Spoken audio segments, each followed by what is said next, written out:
मुल्क में गैस का बहरान दिन ब दिन संगीन होता जा रहा है।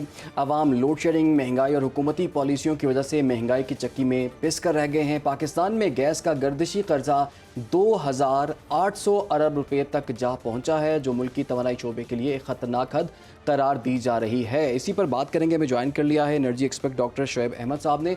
डॉक्टर साहब, आपके वक्त का बहुत शुक्रिया। डॉक्टर साहब, कितने सालों से तो हम बिजली का गर्दिशी कर्जा जो थे वो सुनते थे, अब तो गैस का गर्दिशी कर्जा वो भी 2800 अरब रुपए। इसका क्या इम्पैक्ट देख रहे हैं आप मईशत पर? देखिए, वो आपने कहा ना कि अभी जब अपने प्रियम्बल में के लोग मुश्किलात से जो है ना आपका वक्त है वो अब मुश्किल से मुश्किल होता चला जा रहा है। मैं तो अब इस चीज़ पे सोचता हूँ कभी कि शायद अल्लाह करे कि कभी कोई खुशी का वक्त भी आ जाए फराज, कि ये जो मुश्किलात भी मिल गई हैं हमें तमन्ना किए बगैर।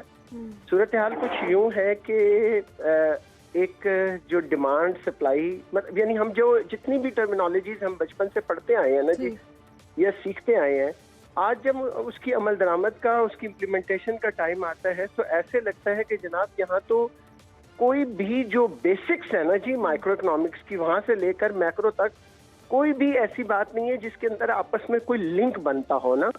ऐसे लगता है कि हमारे यहाँ जो हमारे पॉलिसी साज हैं वो सुबह उठते हैं, उस दिन के तमाम तर सूरत हाल का जायजा लेते हैं और ये देखते हैं कि किस तरह से हमारा कौन सा ऐसा कदम होगा कि जो हम उठाएं और उसको थ्रो करें और उससे हमें ऊपर से शाबाश मिल जाए। और अच्छा डॉक्टर साहब, वो बात तो ठीक है, लेकिन अवाम, आपको पता है, बहुत सादा अवाम है, उनको टेक्निकलिटी समझ नहीं आती। अब देखें ना, उनको अगर ये बता दिया जाए गर्दिशी कर्जा वो भी गैस पर 2800 अरब रुपए, अब उनके जहन में एक सवाल है, वो ये पूछ रहे हैं हमारे साथ अब क्या सलूक होगा इस पर।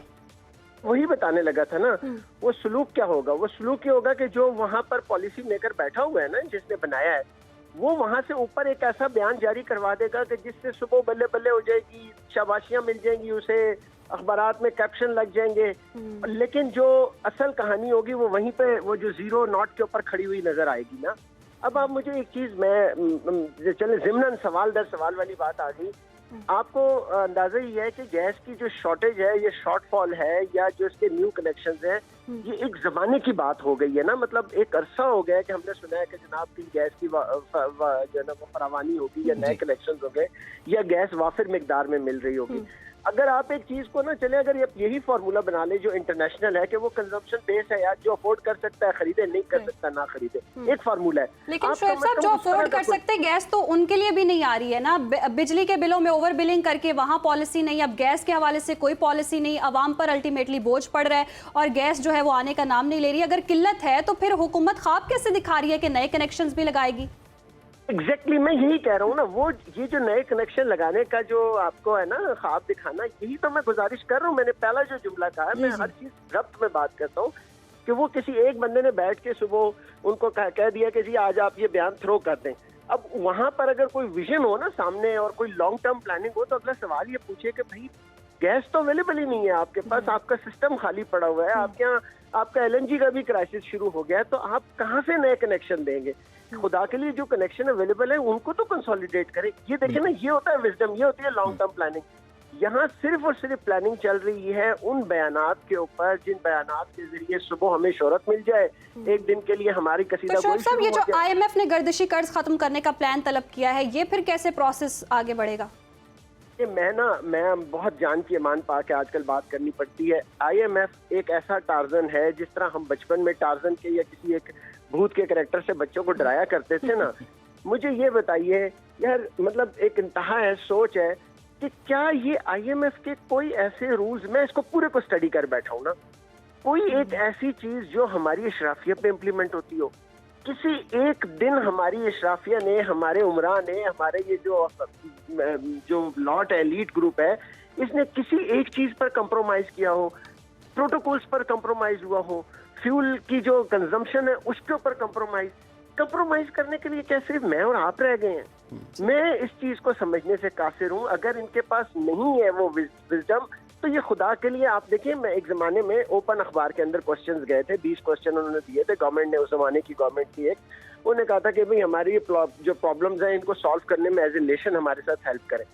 खुदा की कसम यहाँ से लोग चल पड़ेंगे उठ के। हमारी हिस्ट्री ऐसी है, हमारा कॉमन पाकिस्तानी, बेशक आप उसके बारे में 100 बातें कर सकते हैं कि उसने ये, उसमें कोताहियां, उसमें ये कमी है, लेकिन यकीन करें जब वतन और वतनियत की बात आती है, हम में से हर शख्स, मैंने अपनी आंखों से देखा है कि वो जमाना भी कि जब कर्ज उतारो पुल सवारों वाली बात थी तो पूरी कौम खड़ी हो गई थी। आप इस कौम को टेस्ट बार बार करने के बजाय, बिल्कुल जी डॉक्टर साहब, आपने बिल्कुल ठीक कहा कि जब भी कुर्बानी की बात आती है तो इसी आवाम से ही मांगी जाती है, अशराफिया से किसी किस्म की कोई कुर्बानी नहीं मांगी जाती। फिलहाल के लिए डॉक्टर साहब आपका बहुत शुक्रिया। और जैसे कि 2000 अफसोस की बात, कुर्बानियां दे देकर भी अवाम ही पिस रहे हैं और फ़ायदा सिर्फ हुक्मरान ले रहे हैं, मराद सारे हुक्मरान ले रहे हैं, तनख्वाहें हुक्मरानों को जा रही हैं, गैस हुक्मरानों की नहीं जाएगी, बिजली की प्रॉब्लम उनको नहीं होगी, अवाम को ये सारे मसाइल हैं, गैस का मसला है, बिजली का मसला है और इजाफी पैसे हैं, तो अवाम की जेबों से ही जाने हैं। इसी तमाम तर सूरत हाल पर बात करने के लिए हमारे साथ हमारे नुमाइंदगान भी मौजूद होंगे। नईम जंजुआ से जानेंगे। नहीं, बताइएगा, रावलपिंडी में बरसाती नाले में बाप और बेटी डूब गए, इसके अलावा कितने वाकयात यहाँ पेश आए हैं और रेस्क्यू का अमल कहाँ तक पहुँचा है? जी बिल्कुल, अगर निजी सोसाइटी में जो बाप बेटी जो डूबे थे गाड़ी समेत, उनकी बात की जाए तो तकरीबन 30 से 32 घंटे हो गए हैं। सर्च ऑपरेशन यहाँ पे जारी है। गुज़िश्ता रोज़ जो है ये बाप बेटी कॉलेज के लिए निकले थे अपने घर से, और जब ये बारिश तेज़ हुई और पीछे से एक पानी का बड़ा रेला आया और गाड़ी उस वक्त इनकी बंद थी, इन्होंने गाड़ी चलाने की कोशिश की लेकिन वो नहीं चली। पानी का जो रेला था वो बहा के इनको जो सोसाइटी में नाला था उसमें नाले में इनकी गाड़ी गिरी। नाला तकरीबन 500 मीटर लंबा नाला है और कंक्रीट का नाला है, गाड़ी उसमें चली गई थी। वो नाला जो है वो दरियाए सवां में आके गिरता है। दरियाए सवां में जहाँ पे गिरता है वहाँ पे रेस्क्यू ऑपरेशन जो है वो काफ़ी देर तक किया जाता रहा। रात के वक्त जो है वो बड़ी भारी मशीनें जो हैं लगाई गई थी यहाँ पे, ताकि वहाँ से जो मिट्टी है उसको निकाला जाए। और अगर खदशा ये जाहिर किया जा रहा था कि गाड़ी उस जगह पे गिरी है, चूँकि पीछे से पानी का बहाव काफ़ी था और हो सकता है कि वो मिट्टी के नीचे दब गई हो, तो मिट्टी काफ़ी ज़्यादा मिकदार में निकाली गई वहाँ से। उसके बाद रात 3 बजे के बाद जब बारिश तेज़ हुई और पानी जो है ऊपर पहाड़ों से दोबारा इसमें आया और पानी का बहाव ज़्यादा हो गया, इसका लेवल भी बढ़ गया, तो उस वक्त ये ऑपरेशन रोक दिया गया था। आज सुबह जो है तकरीबन 9:30 बजे दोबारा ये ऑपरेशन शुरू किया गया और वहीं से शुरू किया गया। दिन के औकात में जो है वो गोताखोरों ने पानी के अंदर ऑपरेशन किया, सर्च ऑपरेशन किया।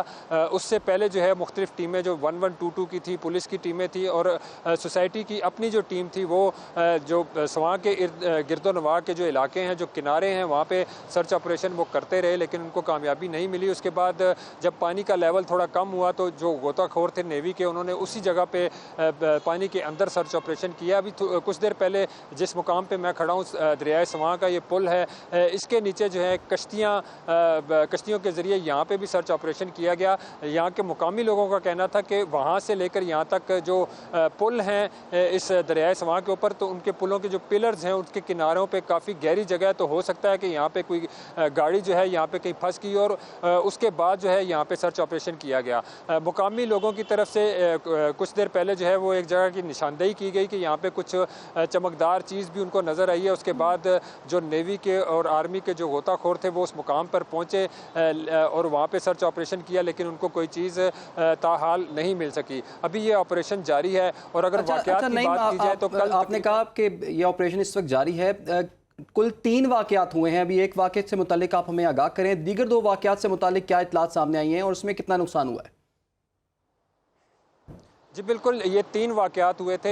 एक वाकया जो है इस निजी सोसाइटी में जिसका मैंने जिक्र किया अभी, बाप बेटी का, इसके साथ ही इसी सोसाइटी में एक नौजवान लड़का था हमाद शाह, वो भी इस नाले में डूब गया था और उसकी डेड बॉडी जो है वो दरियाए सवां से कल रात को रेस्क्यू कर ली गई थी और वो उनके हवाले कर दी गई। और